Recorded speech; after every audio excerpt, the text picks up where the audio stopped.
In this video, I'm going to go over the molecular orbital theory. Now, earlier on, we had looked at the VBT, the valence bond theory. And so we had said that by the valence bond theory, atomic orbitals overlap, atomic orbitals overlap to form molecules. So when you are discussing the valence bond theory, you are only interested in the orbitals which do overlap to form a molecule, such as when hydrogen is reacting with carbon. So the kind of hybridization which happens if there is a single bond, first carbon is going to undergo hybridization because carbon have to react with 4 different things, and so it undergoes sp3 hybridization. Okay. So let me not even give an example for this one. Of course, when carbon is reacting with 4 things, this is the hybridization that occurs. Now let me use another example. Let's say if carbon is reacting with another carbon, so it means it has to react with only 2 things this side. Okay. So like this, each carbon is reacting with 3 different things. And when carbon is reacting with 3 different things, or just any other metal or any other element, when it is reacting with 3 other different things, it undergoes sp2 hybridization. So now, our interest when we are talking about the valence bond theory is how do those atomic orbitals overlap. So in that case, we are going to have a carbon, okay, which has got 3 hybrid orbitals.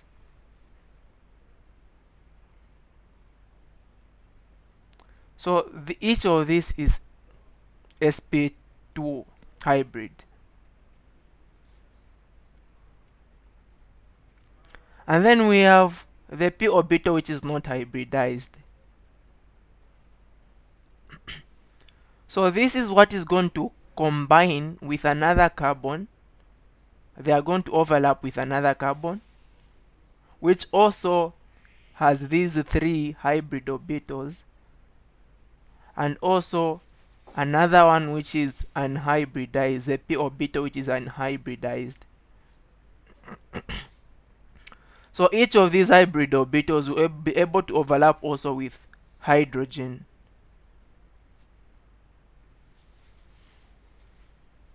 Because in each orbital there is an electron, hydrogen also brings an electron. Even there's an electron, hydrogen brings one also, which is there. Okay. And then even here, one carbon has got an electron, the other carbon has got an electron, so they bring.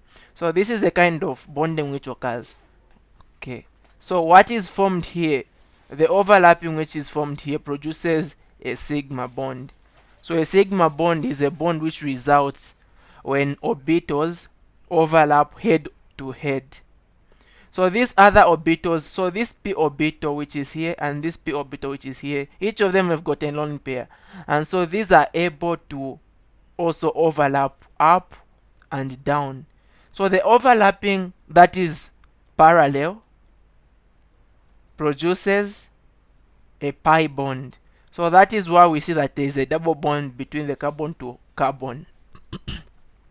So this is all our interest when we are talking about the valence bond theory. Now, discussing the valence bond theory, we cannot understand the stability of a compound formed or the molecule formed. We don't know about the stability of the molecule which is formed.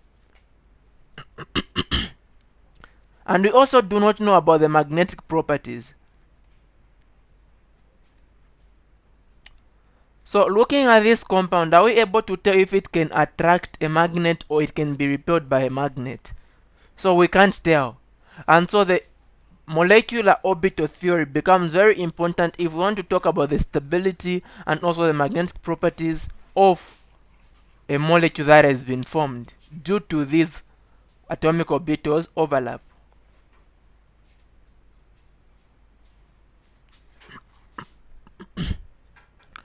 And so the molecular orbital theory states that atomic orbitals do overlap to form molecules just like the valence bond theory.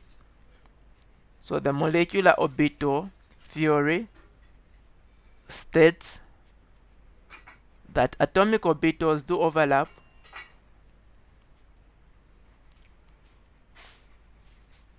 so they overlap to form other orbitals which we call molecular orbitals, because now we are forming a molecule, and so when these atomic orbitals are going to overlap, they are going to form new orbitals which we call molecular orbitals. Okay.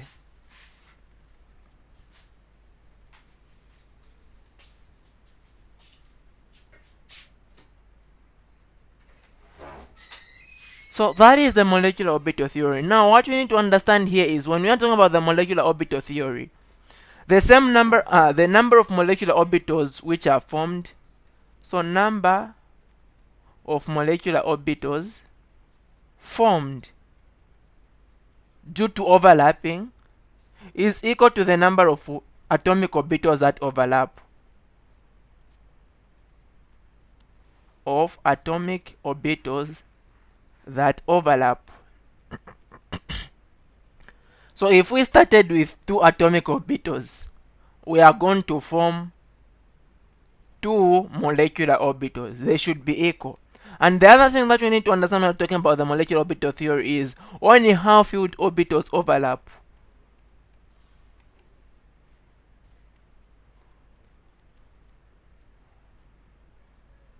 That explains why we can't form a molecule when you are talking of gases, these noble gases group or elements.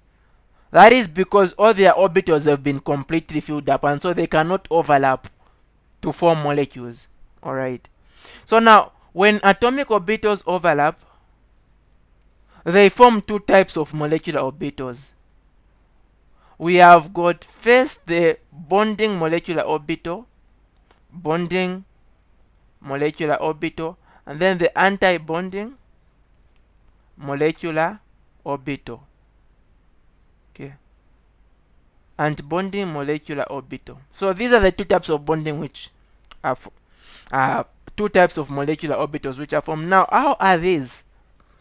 Okay. So now, what we are talking about, let me just try to clean up first.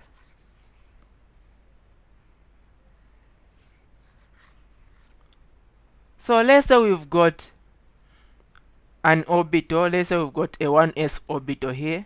It has got 1 electron. And then we've got another 1s orbital. It also has another one electron. The other thing what you need to understand is when atomic orbitals are overlapping, each of the electrons should have opposite spins, because they can't have the same spin. Either they have the same spin and then they form something like this, it doesn't happen. Okay, they have different spin, opposite spins. So if these 2 orbitals come together, they do overlap, they can either form this which supports a bonding like that. So this orbital which has been formed, which is a combination of these 2 orbitals, is called a sigma 1s. We are calling it sigma 1s because it's from 1s orbitals which did overlap, and it is sigma because it's a single bond. Actually, it's a single bond. When 2 electrons come together, they form a single bond. So this is a bonding molecular orbital. At the same time, now if you've got a 1s orbital and then another 1s orbital, now these 2 orbitals can't overlap. What is going to happen is these 2 will not be able to come together. They'll each retain their electrons. So what is going to be formed is called a sigma star 1s. This is an anti-bonding molecular orbital. Okay.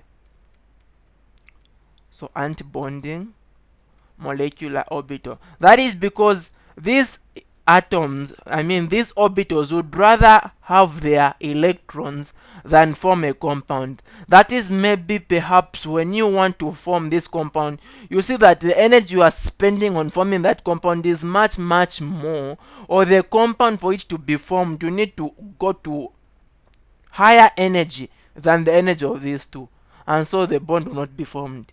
So let's see what is happening then, talking about energy. So if you've got this person A, this person is at point A, okay, and then you want them to go at point B within a limited period of time. They have to run very fast, and immediately they reach point B, they will start walking. Okay, so this person will start walking. That is because he's very tired, so he just starts walking. So the reason as to why he's walking is because nature always wants to be in a state of minimal energy.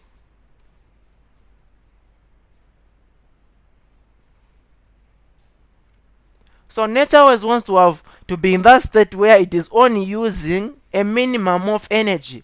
So at this point, moving from this point to point B, the person is running and so is using a lot of energy, is not stable. So using a lot of energy is related to instability. So the higher the energy, the more unstable the compound. So when someone is working, they are using less energy and so they are much stable. That is what happens also in these atoms. When the atom sees a state in which it will use a lot of energy, it would rather be in a state where it will use only a little energy. And so when you've got this 1s orbital with an electron reacting with another 1s orbital with another electron, so this can either form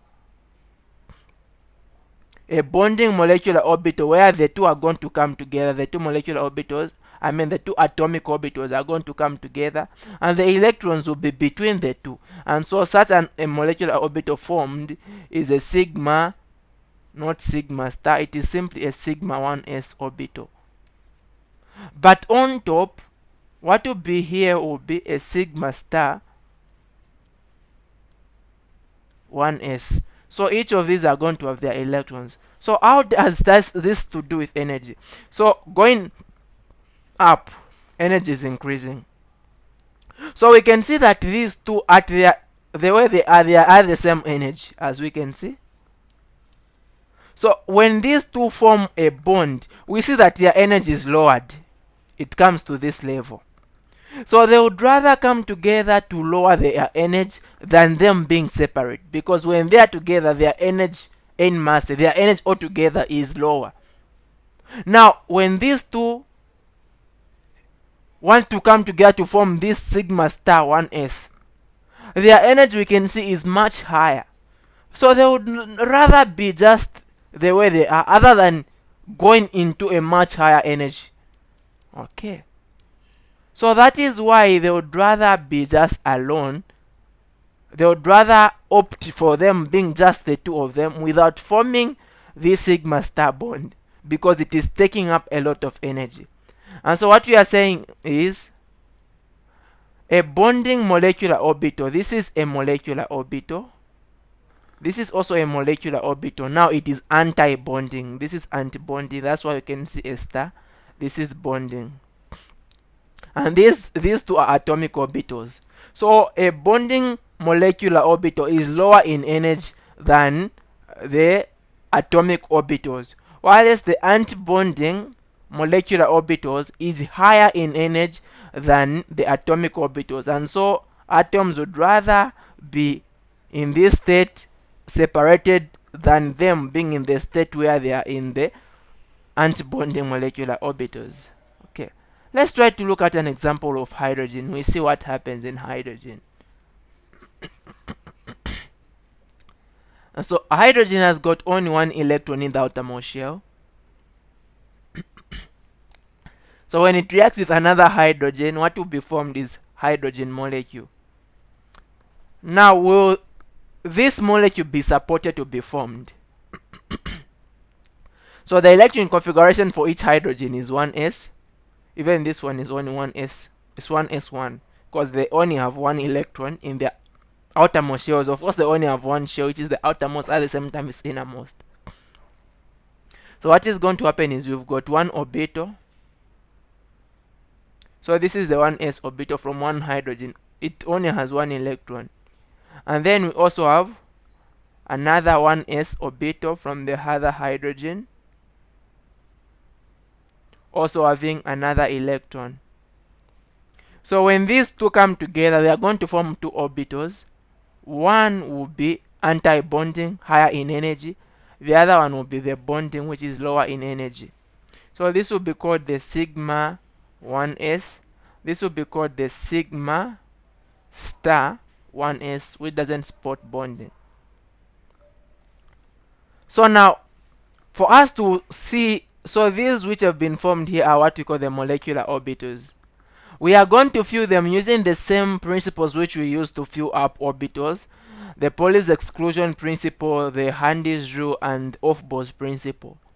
So this molecular orbital has got, this atomic orbital has got one electron. Even this one has got one electron.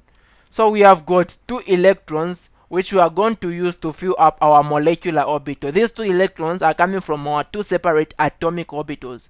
Atomic orbital there and also atomic orbital there, forming our molecular orbital. So the molecular orbital is formed by the two electrons. So now when we are filling according to the rules which we learned, Aufbau's rule, Pauli's exclusion principle, and Handy's rule. So in the ground state of an atom, electrons first fill energy levels with the lowest available energy. Remember, energy is increasing as we are going up. So this has got lower energy than this. So we are filling up two electrons. So they are going to first fill the one with the lowest energy. So the lowest energy is the sigma 1s. So we only have two electrons available. So we are going to fill it with two electrons. Okay. So this will be the hydrogen molecule. It only has two electrons in the sigma 1s. Now, the important concept which you need to understand when I'm talking about the molecular orbital theory is stability. And the stability is connected to what is called the bond order. So when we want to tell the stability of an atom, we need to capture the bond order. So let's capture the bond order in hydrogen molecule. So the bond order is given by half the number of bonding electrons minus anti-bonding electrons. So bond order is simply defined as the number of bonding electrons minus the number of anti-bonding electrons in a molecule divided by 2. So that is the bond order. So now in this case we've got half. Bonding electrons are those electrons which we can see in orbitals which don't have a star. So our concern is only on the molecular orbitals, not atomic orbitals. So we can see this is a bonding molecular orbital. It has got two electrons. Hydrogen also has got an anti-bonding molecular orbital which doesn't have any electron. So 2 minus 0 is a 2 divided by 2. That will give us a 1. So this is telling us that hydrogen molecule can form a single bond. That is the information that we can get from this. And such information we can't get it from the valence bond theory, because the valence bond theory are only concerned with seeing what orbitals do overlap. Okay. Now what of, so this is for hydrogen molecule. What of if we have got a hydrogen molecule and then it loses an electron? So we are talking of hydrogen plus. So what we mean by hydrogen molecule plus is this same one which has been formed here. It is going to lose one electron. Okay. That will be due to one of these which are going to react is just going to bring one electron. So instead of us having two electrons here, remember, hydrogen molecule has got two electrons, but plus means we've lost one electron. So it means we're only going to have one electron in this orbital. Only one electron. So calculating the bond order is going to be given by half bonding electrons. So in this way we are only going to have one electron here. So we're only going to have one bonding electron, and then minus the anti-bonding electrons. We still don't have anything here. So we see that the bond order is going to be 1 minus 0, which is 1, 1 divided by 2, which will be 0.5. Okay. So that will be the bond order for hydrogen plus. Now what if we're talking of hydrogen 2 minus? So hydrogen 2 minus means we've got a hydrogen molecule, but it has gained another electron. So this one is like this. Remember this orbital. So in this case, if we see a minus here, it means apart from the 2 electrons which are from the hydrogen molecule, we have got another electron. So we have got a total of 3 electrons. So 3 electrons, we first fill this orbital. The other one, you have no option but to fill the top, because each orbital can have only a maximum of 2 electrons according to the Pauli's exclusion principle. So now calculating the bond order for hydrogen 2 minus is going to be equal to half bonding electrons. We see that we still have 2 electrons here, minus anti-bonding electron. In here we have 1 electron in the sigma star, that is the anti-bonding electron, like that. So now the bond order will be 2 minus 1, which will be 1, divided by 2, which will be a 0.5. Now we want to tell what is the order of stability. Hydrogen ion, hydrogen molecule plus, and then hydrogen molecule minus. What is the order of stability? So the higher the bond order, the greater the stability. So we can see that hydrogen 2 plus and hydrogen 2 minus, both have got 0.5 as the bond order. So hydrogen molecule has got a higher bond order, so it is the most stable. Okay. Now these two, the hydrogen plus and the hydrogen minus, have got all a bond order of 0.5. So how do we tell which one is more stable than the other? So to tell which one is more stable, we need to consider the orbital that is anti-bonding. Does it have an electron? So we can see in the, let me redraw.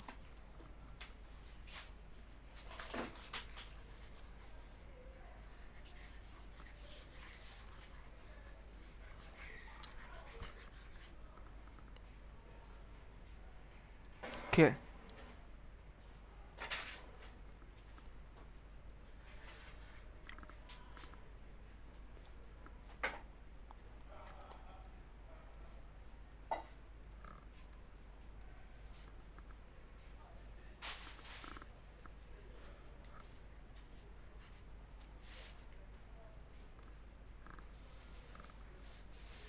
So this is a 1s, this is also a 1s, this is a sigma 1s, this is a sigma star 1s, this is also 1s, this is 1s, this is sigma 1s, this is sigma star 1s. So this one, if we are talking of hydrogen plus, it means it has lost an electron. So only 1 electron is going to come from this one. This one is not going to have any electron. One of them will not have any electron. So I'm going to have 1 electron here. And then for hydrogen 2 minus, we are going to have an electron here, an electron here. So one of these is going to have 2 electrons. And then we are going to have an electron there, an electron there, and also an electron in there. So because the 3 electrons reacted, came together to overlap, so 3 electrons will be formed in the molecular orbital. Now which one is much stable? We have calculated the bond order. Bond order for this one we found 0.5. Even for this one, the bond order we've also found 0.5. So they are all the same bond order, but which one is stable? This one, even if it has got a lower bond order, it doesn't have any electron pressurizing it in the anti-bonding. But this one, even if it has got a 0.5 bond order, it has got an electron there which is refusing bonding. So because it has got an electron in the anti-bonding electron, it becomes even more unstable. Okay. So 2 people can be in the same situation. You've got person A and person B. Okay, they have all, let's say they've all failed the test. They all have maybe, let's say, 40%. But person A is being troubled by the parents. Why did you fail? Why did you fail? Why did you fail? They're in that pressure. And then person B, the parents don't even care. This one is going to be much stable because they don't care even if he has failed. But this one, he has failed, but he's under pressure. So he's under pressure to work much more hard. Okay. So this one, even if it has got a lower bond order, but it is under pressure because of the anti-bonding electron in the sigma 1 star orbital, and so it is less stable, and so the hydrogen 2 plus is much more stable than the hydrogen 2 minus. So this is the increasing stability. Okay, that is about the hydrogen. Let's talk about another element. So the hydrogen has got only one electron in the outermost shell. Now let's talk of oxygen. When oxygen reacts with another oxygen, it's going to produce oxygen molecule. Now each oxygen has got 6 electrons in the outermost shell. It has got 8 electrons. So the electron configuration for oxygen is 1s2, 2s2, and then 2p4. Okay. So when we can draw the shells for oxygen, we've got the first shell with only 2 electrons, as seen by this. And then the second shell, this is representing the second shell. The numbers we can see in front here are telling us of the shell number. So it has got 6 electrons in the outermost shell. So it needs to gain 2 electrons to be stable. And so it is the valence electrons which take part in a chemical reaction. So it is only these electrons which are here which are going to take part in the chemical reaction. So it is only outermost orbitals which take part in the chemical reaction. That is what I'm trying to say. So the 1s orbital is too small to take part in the chemical reaction. And how is that? So we have got a 1s orbital there, and then the 2s orbital is much bigger. And then from oxygen, another oxygen, we have got the 2s orbital,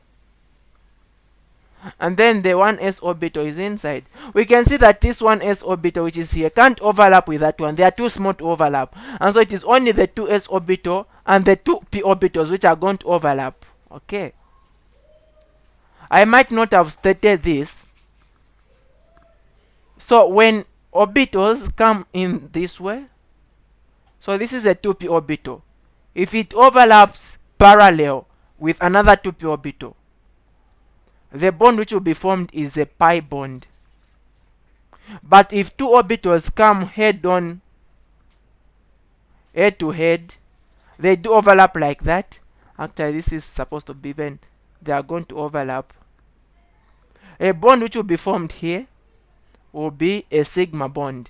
So a sigma bond results due to a overlapping, head-on overlapping, and then a pi bond results due to parallel overlapping. And so these will just be they are parallel, they will not come on head-on. Okay, so this is what happens then. Of course, that has to do with the valence bond theory. On the molecular orbital theory, we're not talking of the orbitals in that way. We are all concerned with the molecular orbitals which are formed. Now we are saying oxygen has got 1s2, 2s2, and then 2p4. So it is only these orbitals which are going to overlap. The 1s is inside. The inner orbitals don't take part in a reaction. And so we are going to get the 2s. So this is a 2s orbital from one oxygen, and then a 2s orbital from the other oxygen. And then we're going to go to the 2p orbitals. Now we know that the 2p orbital have got 3 suborbitals. So these are 3. So this is 2p. And then even this side we are going to have a 2p.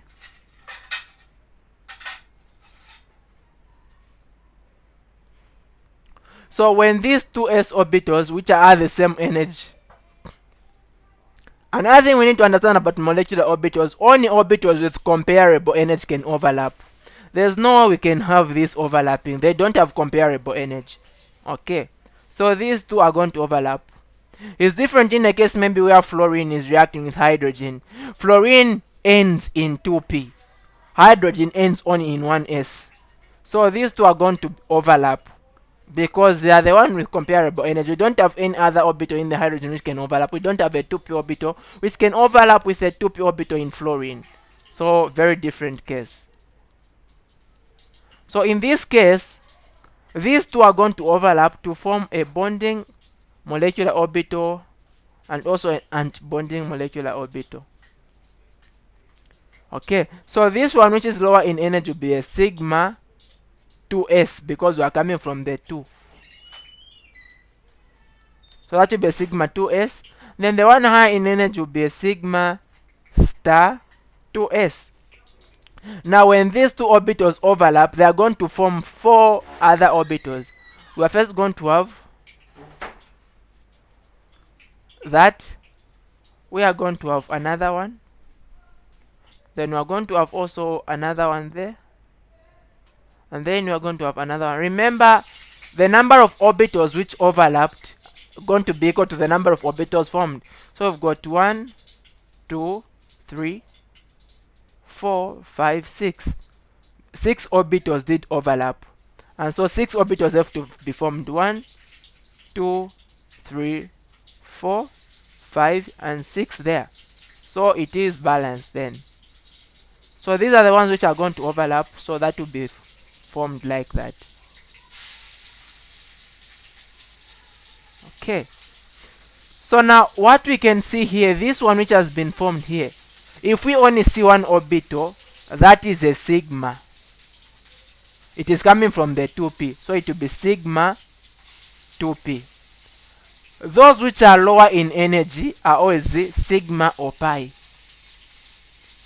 Because these are bonding. Those which are lower in energy are bonding molecular orbitals. Okay. So we can see that these two are at the same level, but these two are lower. That is very important. And then this one where we can see 2 orbitals, these are pi. So this is a pi 2p orbital. These are the ones which are responsible for the double bond. Okay. And then this one, it has got 2 orbitals, but it is higher in energy. So it will be a pi star 2p. It will be an anti-bonding orbital because it's higher in energy. This one, it is a single orbital, but it is higher in energy than those which are making it. So it will be a sigma but star 2p. Okay, that is what we have. So we can now put in our electrons. We can see that each oxygen, the 2s has got 2 electrons. So 2 electrons and also 2 electrons. So these 2 electrons are going to come together to form 4 electrons, and those are the 4 electrons which are going to fill in the molecular orbit which has been formed. So starting with the one with lower energy, 1, and then 2, 3, and 4. So we are filled up. And then we can see that the 2p, each of them has got 4 electrons. So 1, 2, 3, 4 there. And then same with this orbital this side, 1, 2, 3, and 4 there. So how many electrons we have? We have got 4 this side and 4 this side. We have got a total of 8 electrons, and so we are going to fill these orbitals with 8 electrons. So starting with the lowest available energy. So 1, 2, 3, 4, 5, 6, 7, 8. So that is our oxygen then. Those are the orbitals which we are going to have. So the molecular orbitals, as we can see, they have been filled up. Okay. So from this we can calculate the bond order of our oxygen. So bond order is going to be equal to half bonding electrons. Those electrons which are found in orbitals which don't have a star. We've got this one. It doesn't have any star. We've got this, doesn't have any star, and we've got those. So how many electrons are there? We've got 2 here. We've got 4, 6, 8. So we've got 8 electrons as the bonding electrons. And then minus the anti-bonding. Those electrons which are in the orbitals which have got a star. So we've got 2 here, we've got also 2 there, so that is making 4. Okay, so 8 minus 4, that will be 4. 4 divided by a 2, that is going to give us a 2. So this is telling us that there exists a double bond in oxygen. So there exists a double bond in oxygen. Okay. Now, the other important concept when I'm talking about the molecular orbital theory is the magnetism. So what are the magnetic properties of our oxygen? So when all the orbitals have got paired up electrons, so we are talking of orbitals in the molecular orbitals. If all of them they've got paired up electrons, then that molecule will not be able to be attracted by a magnet, and so we call it diamagnetic. And then if there is an orbital which has got only one electron, unpaired electron, so that orbital, that that molecule can be attracted by a magnet, so we call it paramagnetic.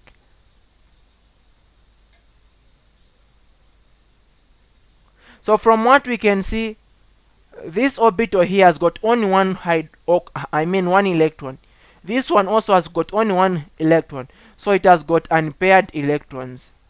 So oxygen molecule is a paramagnetic molecule. Okay.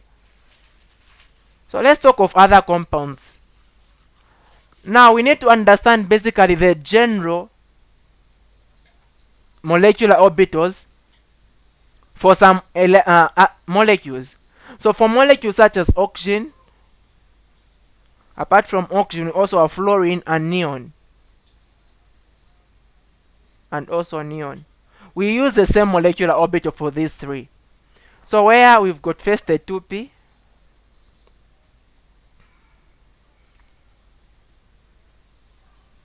and then the 2p also from another, because there are the 2 of them. So what they are going to form is, first we are going to have a pi and then a sigma, and then here we first have a pi, a sigma is here. So this is the molecular orbital for those elements I'd put earlier. So this is only for the 2p. Okay. We also have the 2s. Now the 2s doesn't change in everything. We've got 2s here and then 2s here. What will be formed first is the 2s down on top and the 2s down. So I'm not interested in the 2s because the 2s doesn't change. It is only the 2p which changes according to the molecule. So because we're talking of the 2p and 2p, so these which are lower in energy don't have a star. Okay. So this will be, because it's only one orbital, it will be a sigma 2p. Then this, because there are the 2 of them, it will be a pi 2p. And then this, there are 2 orbitals there, it will be a pi. Sorry, I've put a star. These which are lower in energy don't have a star. Okay. This is only pi 2p. Unless this one which is higher in energy than these which made them, they are the ones where we put a star. So this will be a pi star 2p, and then this will be a sigma star 2p. So this is the orbital diagram for oxygen, fluorine, and also neon. Now we also have other atoms which are not here. Apart from oxygen, fluorine, and neon, other elements, their molecular orbital is different from this one.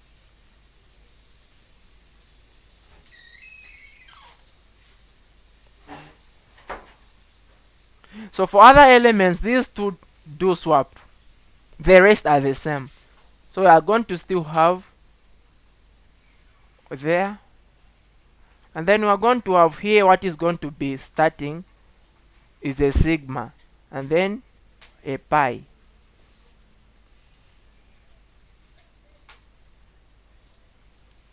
Okay. So this is the molecular orbital diagram for elements such as nitrogen, hydrogen, chlorine, and others apart from these three which are here. So what we have then is we have got, this is the pi 2p, this is a sigma 2p. Now this one is higher in energy. It will be a pi star 2p, then a sigma star 2p. So you can see that only these two have swapped. So we need to know these orbital diagrams for those elements.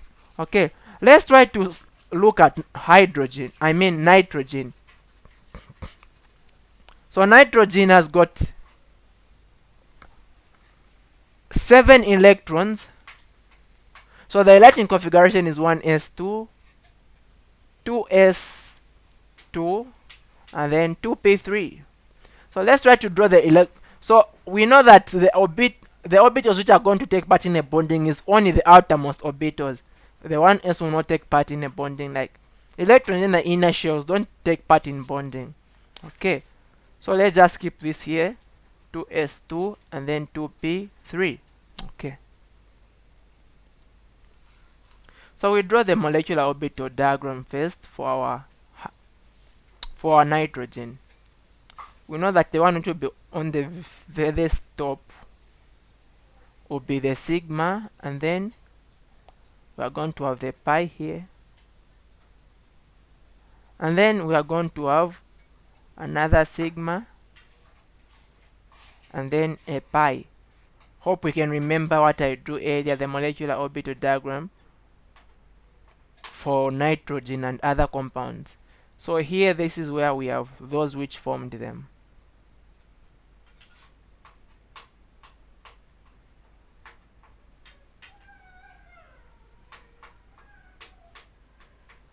So we can see that these are the same energy. It would be wrong if those were not in the same line.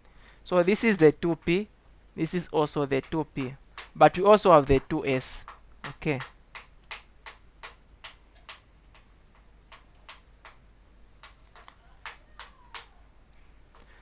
so let me put here, hope it will balance up. Okay,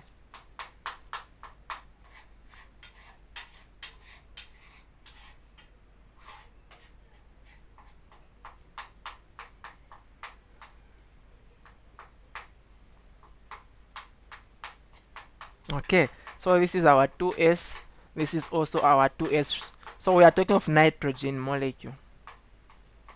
So what we can see here is we have got, these are the orbitals which will be formed from the 2p.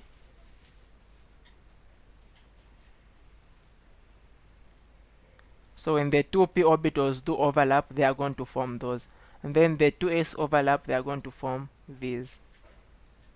And we know, of course, that this is going to be a sigma.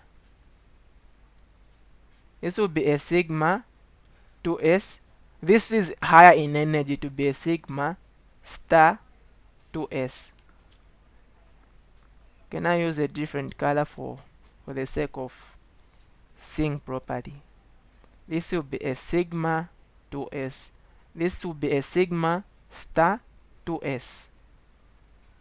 This one, there are 2 orbitals, so it will be a pi. So it will be a pi. It is coming from the 2p. To be a pi 2p. And then this one will be a sigma 2p. Now these which are on top are high in energy, so those will be anti-bonding. This will be a pi star 2p. Then this will be a sigma star 2p. Okay, now we can fill in our electrons. We know that the 2s has got 2 electrons, so we have got 1, 2, 1, 2 from each nitrogen. And then the 2p has got each 3 electrons, so we've got 1, 2, 3, and then we've got 1, 2, 3. So now we have got these 4, and those are the ones which will be distributed here. So 4 electrons, let's distribute them. So we've got 1, 2, 3, 4. And then we've got 3 there and also 3 there. That is making 6. So we're going to distribute those 6. So that will be 1, 2, 3, 4, 5, 6. So this is our nitrogen molecule then. Now let's calculate the bond order for nitrogen. So the bond order is going to be equal to half. How many bonding electrons are here? We've got here and also here. Those are bonding electrons. So we've got 2 here and also okay. So we have got 2, 3, 4, 5, 6, 7, 8. So those are 8 minus the anti-bonding, those with a star. We can see it is only this one which is here, because these others don't have anything. So we have only 2. So 8 minus 2 give us a 6. 6 divided by 2 will give us a 3. So this bond order is telling us there exists a triple bond in oxygen. Okay. I mean in nitrogen, there exists a triple bond. So that is the bond order. Now what of the magnetic properties? Is it diamagnetic or it is paramagnetic?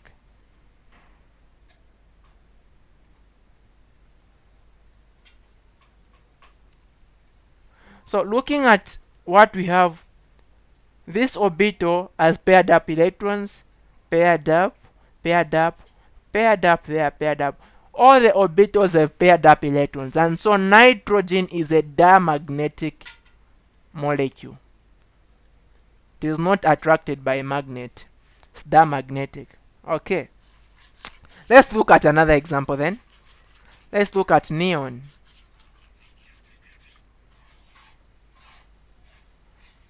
So considering neon, it has got only 2 electrons in the outermost shell. Sorry, it has got 10 as a proton number. Alright. So 10 as a proton number. So the electron configuration will be 1s2, 2s2, and then 2p6. So our concern is on the outer orbitals. So those 2. So let's just keep the 2s2 and then 2p6. Okay. Now I can draw our orbitals. So neon has the same diagram as that for oxygen and fluorine. So first the one we have there is the sigma, then the pi, and then another pi, and then a sigma here. So these are coming from the overlap of 2p orbitals.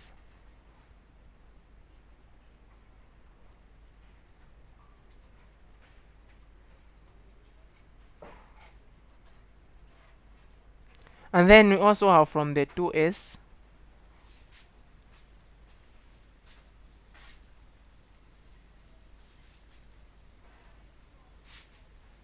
okay.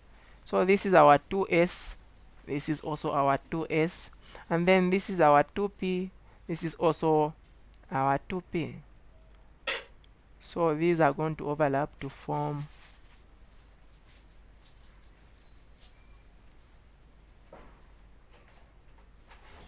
so these are the orbital diagram. This is the orbital diagram for neon. So the first one we have, this is a sigma 2s, this is a sigma star 2s, this is a sigma 2p, this is a pi 2p, this is a pi star 2p, then this is our sigma star 2p. So I can fill in the electrons which we have. We can see that the 2s has got 2 electrons. So this one has got 2 electrons here, this one also has got 2 electrons, and then this has got 6 electrons, the 2p.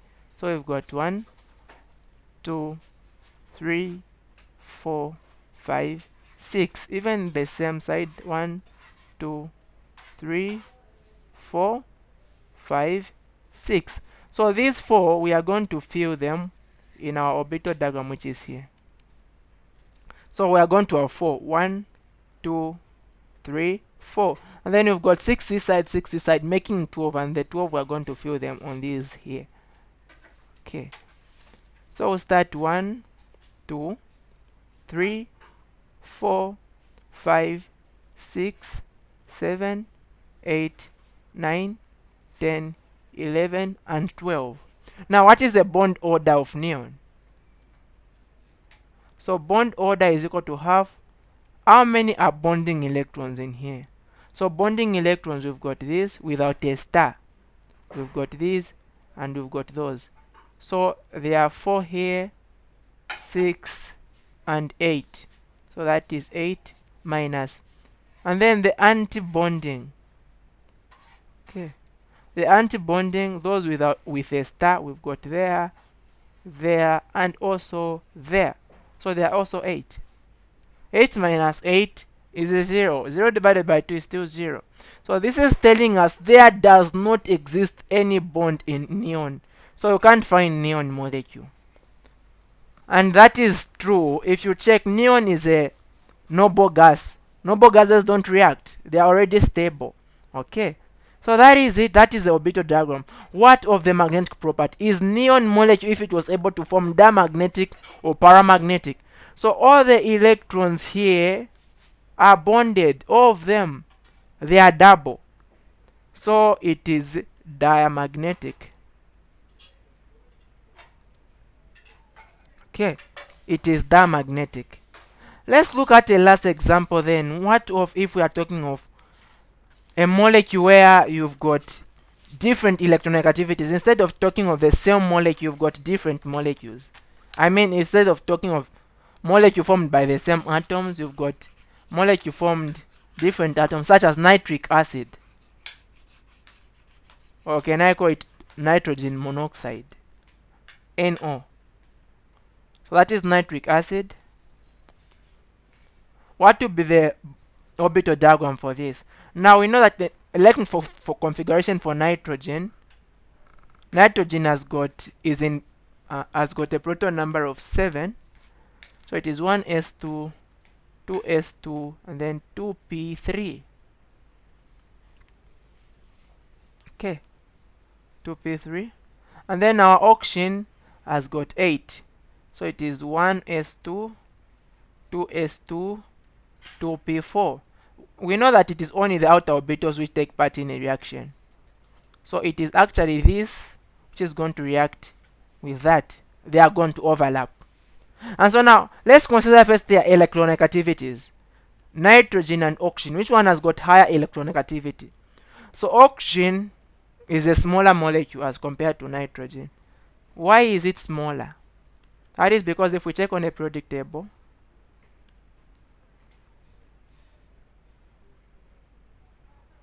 let's say this is a sketch of the periodic table. Oxygen is here, nitrogen is there. So oxygen is much closer to fluorine than nitrogen is. Oxygen has got a higher effective nuclear charge. It has an effective nuclear charge of 6, nitrogen of 5. So because it has got a high effective nuclear charge, electrons are more closely attracted to the nucleus. The more attracted they are to the nucleus, the smaller the atom. So this one is much smaller. And also electronegativity or electron affinity is related to size. Smaller the atom, the higher the electron affinity. Okay. So this one has got a higher electronegativity than neon. So when we are drawing the orbital diagram, let's say we have got nitrogen this side, we've got oxygen this side. Of course, we have got 2s and 2s, but they are not going to be at the same level. Why? Because they have got different electronegativities. The one with a higher electronegativity, the orbitals will be much lower. So for nitrogen, the 2s will be somewhere higher than oxygen, which has got a higher electronegativity, where it will be much lower. It will be these orbitals which are going to overlap to form a sigma and a sigma star. I think I can draw them much better. Okay. Let me try to make sure that I draw as the best I can. So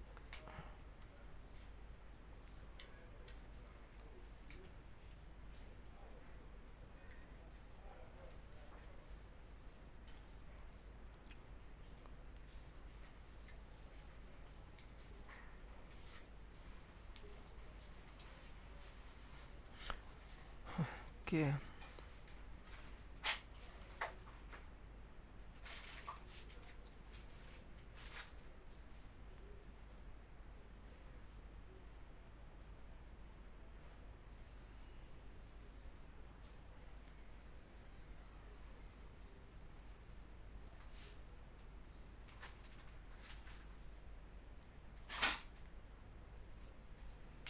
Alright, so we have got oxygen this side. So oxygen, I don't know how best I can put, but oxygen will be much lower in energy. It is not at the same level with this one, but it will just be, the orbital for oxygen will be much lower in energy. And then that for hydrogen will be somewhere kinda higher. So these two are not at the same level. This one is higher in energy than this one. The one which is more electronegative, it will be much lower. So this is the 2s. This is also the 2s. Hope we can say that they don't have the same energy. And so this explains why the bonding electron, this is the sigma 2s, which has been formed. It is at least closer in energy to the 2s of what? Of our oxygen. And how is that? So this is oxygen this side, and then this is nitrogen this side. When two atoms participate in a chemical bonding, they have got different electronegativities. Electrons tend to spend more time to the atom which is more electronegative. So they'll be much closer to the oxygen than they are to the nitrogen. And this we can see they are much closer to oxygen than they are. So the bonding electrons are much closer to oxygen than they are to the what? To the nitrogen. But the anti-bonding, those electrons which don't support any bonding, are much closer to the one with low electronegativity. Okay. And then this will be the sigma star 2s. And then same here, oxygen will be much lower in energy. Of course, it's not at the same level with this one. It's just lower in energy, but not at the same level. This will be the 2p.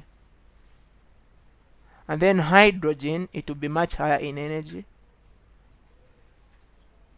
Something like that. So these are going to overlap.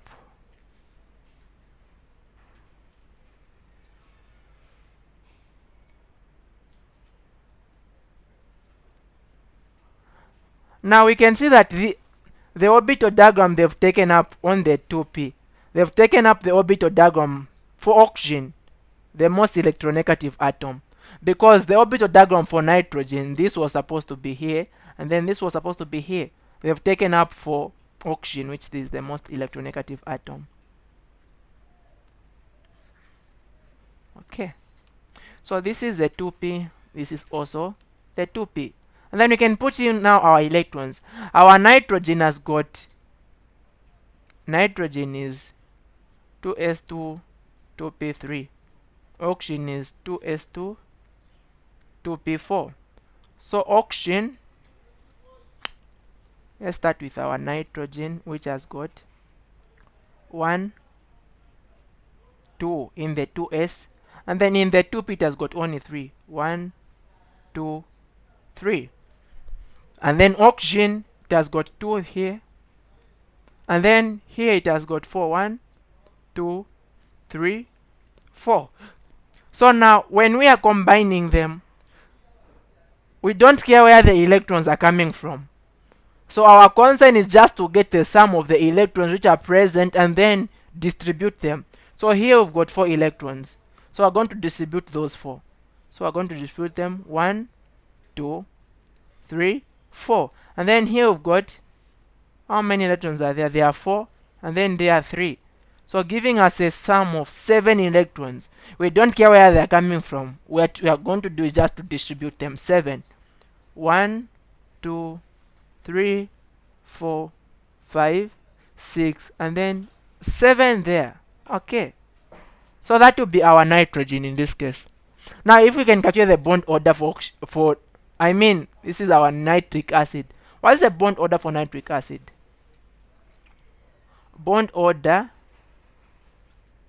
is going to be half bonding electrons. Bonding electrons we can see here 2, 4, 6, and 10.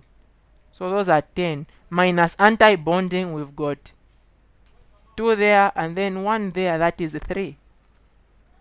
So 10 minus 3, that is a 7. 7 divided by 2, that is giving us, okay, is it a 7 really? Yes, it's a 7. 7 divided by 2, that is giving us 3.5, that is 3.5. Okay, and the bond between nitrogen and oxygen, the bond can exist. There can be 3 bonds here, there can be 2 bonds, but it can change. Okay, it can be changing like that. So we can calculate, actually we've got an odd number of electrons here, and so you find that this compound which we have, for us to tell the diagram, we need to use 4 more charges. We need to be calculating 4 more charges, and so that's why we can even see we don't have like a stable bond. It's not just about 3 bonds, it is 3.5. So when we are calculating, if we want to write the Lewis structure for nitric oxide, we need to use 4 more charges to be able to calculate. Now, what is the magnetic properties for nitric oxide? We can see that we've got an electron which is non-bonding. I mean, which is just unpaired, this one. So this is paramagnetic.